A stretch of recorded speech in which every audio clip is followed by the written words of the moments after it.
nama Yan Kun. Ia seorang pria yang dilahirkan di Ukraina. Ia dibesarkan di dalam kemiskinan. Itulah sebabnya ia memutuskan untuk meninggalkan negerinya. Bersama ibunya di usia 16 tahun, ia mengejar apa yang disebut American Dream. Tapi keadaan tidak serta-merta berubah. Ia harus bekerja dengan sangat keras, dan itu pun tidak cukup. Mereka menerima bantuan dari pemerintah untuk bisa bertahan hidup. Tapi keadaan menjadi lebih buruk ketika sang ibu menderita penyakit kanker.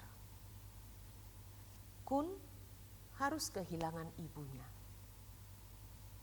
Dia tetap bekerja meskipun sempat menempuh pendidikan di universitas, tapi dia harus meninggalkan impian itu. Karena tidak ada cukup biaya, dia drop out.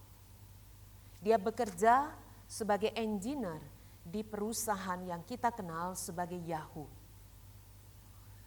10 tahun bekerja di Yahoo, dia memutuskan untuk keluar.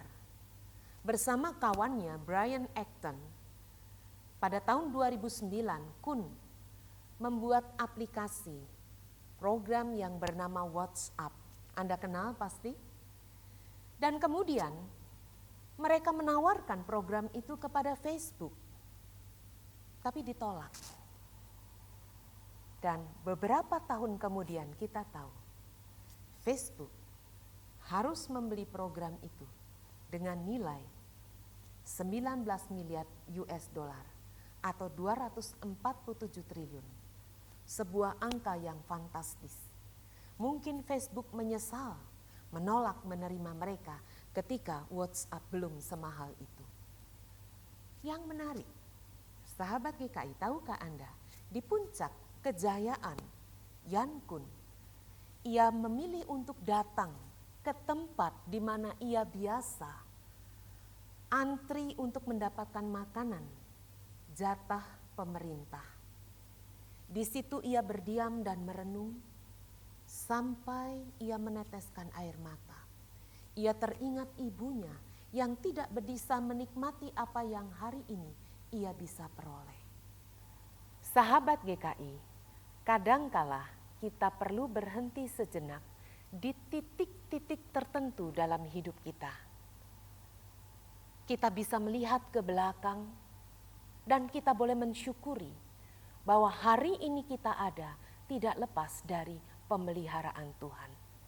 Kita memiliki kekuatan untuk bertahan dalam hidup kita yang tidak selalu mudah oleh karena Tuhan.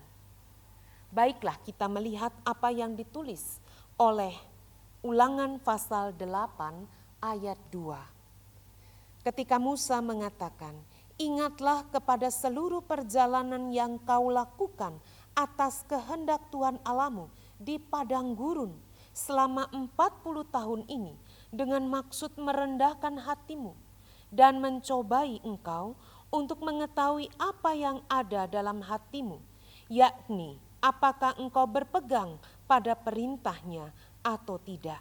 Musa mengajak umat Israel melihat ke belakang. Kalau hari ini mereka ada, tidak lepas dari pemeliharaan Tuhan di waktu yang sudah lewat. Musa mengatakan kembali, ayat 4, "Pakaianmu tidaklah menjadi buruk di tubuhmu, dan kakimu tidaklah menjadi bengkak selama 40 tahun ini." Maka ayat 5, "Haruslah engkau insaf bahwa Tuhan Allahmu mengajari engkau seperti seseorang mengajari anaknya." Saya senang dengan bagian terakhir ini. Ketika Allah memandang kita sebagai anak dan Dia adalah Bapa. Kadang-kadang kesulitan Tuhan izinkan di hidup kita untuk melatih otot-otot kita menjadi kuat.